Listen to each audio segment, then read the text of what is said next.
يا هلا ويا هلا ويا هلا، يا صباح الخير. خلينا كده على الصبح نبقى متفقين مع بعض ان محدش هيديكي سر مهنته. كم التعليقات اللي بتجيني في كومنت: ياسمين احنا عايزين فكرة مشروع نبدأ بيها. عيني ليكم. بس كانت في ناس كتير بتكتب على الماسنجر انا جبت طرح وتاجرت فيها، جبت شباشب، جبت غيارات داخلية، وجبت حاجات وللاسف ما نفعتش. ما هي لازم ما تنفعش. غيارات داخلية ايه؟ غيارات داخليه ايه اللي احنا هنروح نجيبها ونتاجر فيها من البيت اونلاين او للناس اللي حوالينا؟ هتجيبي دستة براهات او دستة اندرات مثلا، انا سوري لازم اتكلم، هتجيبي الدستتين دي ما فيهاش بيع في البيت، دي ما فيهاش بيع اونلاين. انت هتبيعي 6 حتت والتانيين هيركنوا، لان اللي حواليكي كلهم او اللي تعرفيهم كلهم مش ستاندرد، يعني خلاص هياخدوا ما شاء الله من اول لارج او ميديوم لغايه 7 اكس، مفيش الكلام ده. اكتر من حاجة ما ينفعش تجري فيها اونلاين ولا في البيت، الحاجة هتبور منك في البيت وهتخسري فلوس، هتبدأي بعد كده تدللي عليها عشان تبيعيها. الغيارات الداخلية، الشباشب، الطرح. انا النهارده جبت طقم، ما انا رحت جبت طرحه من المحل، اكيد مش هستنى لما اروح اشتريها منك من البيت.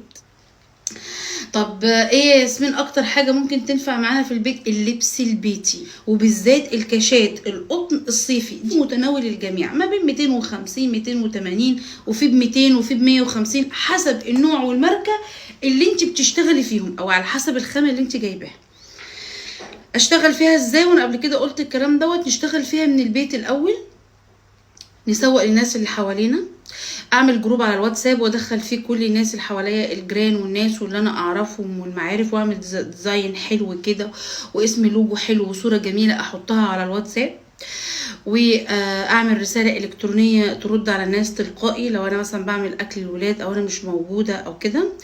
الحاجه التانية، انا عندي جروب او عندي صفحه او عندي كده، اعملي اكونت على التيك توك. انا بديكي خبره في التسويق. اول حاجه تبدأي بيها تعمليها اكونت على التيك توك. اكونت كده، انا ما بظهرش ياسمين ومش بحب اظهر، ما تظهريش، مش عايزينك تظهري. انتي بس هاتي ملكان بيتباع في المحلات تحت في الموسكي ناحيه الشواذليه الناحيه التانية، الناس اللي في القاهره عارفه الكلام اللي انا بقوله. هنجيب ملكان ابيض كده حلو، هنحط كده وراه خلفيه بيضه او ستاره سودا، ونوقف الملكان ونلبسه كده الكاش القطن، ونلبسه الجلابيه البيتي، ونلبسه البيجامه البيتي، ونبدا ان احنا نعمل بقى فيديوهات كده بقى على كاب كات ان شوت بقى، ونعمل جو وحاجات كده وتخطف عين العميل، ونعمل بقى الريلات كتير، كل قطعه اعمل عليها فيديو، واسيب رقم تليفون للتواصل، واسيب اللينك بتاع الصفحه، الكلام ده كله اعمله ريل على الفيسبوك، شورتز على اليوتيوب، كل ده رقمي موجود، كل ده رقمي واللوجو بتاعي موجود على الشاشه. التيك توك هو اسرع منصه حاليا في شهره التسويق للمنتجات. عندك براند وعايزه تسوقيه له بجد بسرعه الصاروخ، اعملي اكونت على التيك توك ابدأي بيه كده. عندك المنصات كلها، ما تظهريش، هاتي ملكان ولبسيه وابدأي ان انت تسوقي. بس بيعي في الاول، لاحظي ان انت بتبيعي من البيت، يعني لا في ايجار ولا ميه ولا نور ولا عماله ولا نقل ولا الكلام ده كله. هي ممكن بس النقل، فبنحط الارباح بتاعتنا مش زي المحل.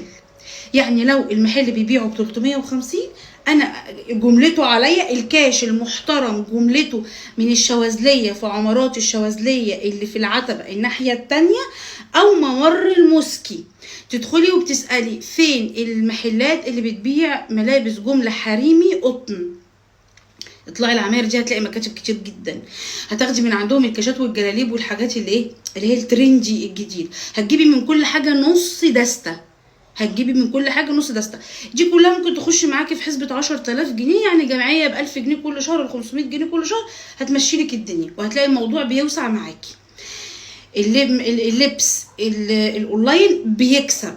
ما تروحيش لبلوجر، ما تروحيش لحد يعمل لك اعلانات وياخد منك 10 و15 الف.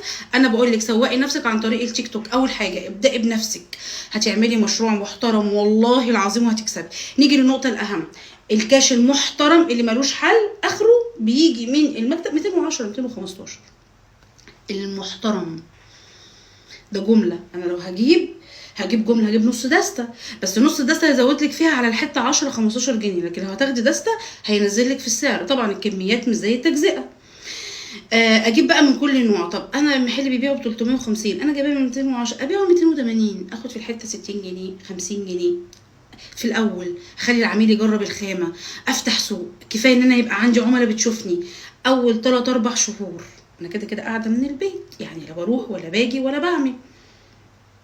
وتبداي في مشروع اللبس. الناس اللي بتقعد تكلمني ياسمين انا عايزه اعمل اكل بيتي، تساعديني ازاي وتقولي لي ازاي؟ الموضوع مرهق جدا جدا جدا، وليه ابعاد كتير قوي هطلع فيها في فيديو هكلمكم فيها. كل واحده بتفكر تعمل مشروع اكل بيتي هكتب لكم دراسه الجدوى بقى بخبرتي في ورقه كده وهطلع اقول لكم عليها.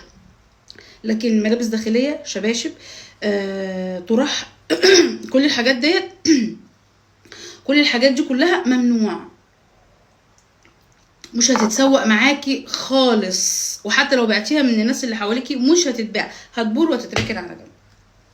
ابدأوا في المشروع دوت، واي سؤال هتسألوه في الكومنت ان شاء الله باذن الله كده انا رايحه المصنع هقعد كده على المكتب بقى وهقعد اجاوب عليكم على قد ما اقدر. فدمتم في امان الله واشوفكم على خير. السلام عليكم.